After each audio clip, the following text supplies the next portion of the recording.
Chapter 18. Fighter Pilot. The Channel War turned into a war for the land. Up at 3 o'clock, ready for patrol at the first hint of light, propellers in fine pitch, flames spitting start up at that dim hour when the world lay asleep around them. They were exhausted. There was no break from it. They felt it in their bones, and yet they couldn't stop to rest. They lost men, gained new ones. The faces got younger and the experience less. 4:15 in the morning, and the roof shook with the thunder of aircraft screaming over. Eleanor woke, her limbs numb with fright. She grabbed a coat, dragged it on. She yanked her door open, ran through the house and outside. She could hear gunfire, the desperate climb of a fighter, but the sky was too dim to see. Then more gunfire, a tremendous explosion. He got him. She jerked in fright. Tim was sitting on the garden bench in the dim light. I just made coffee. The kettle's warm if you want.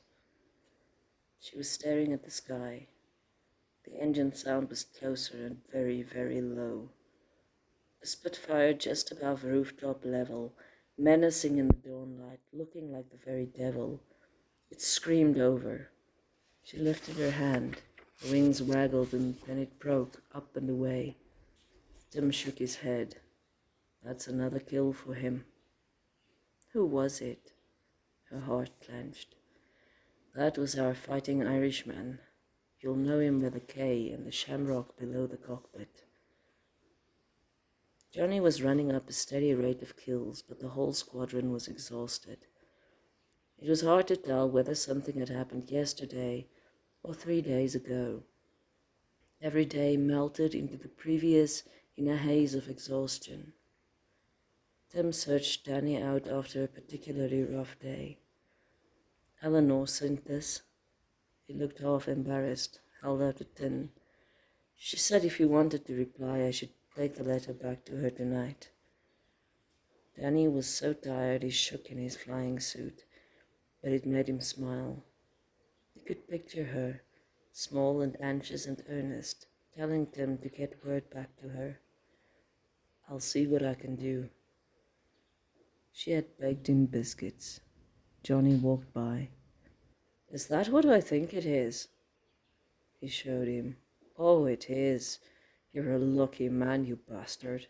You need to marry that girl.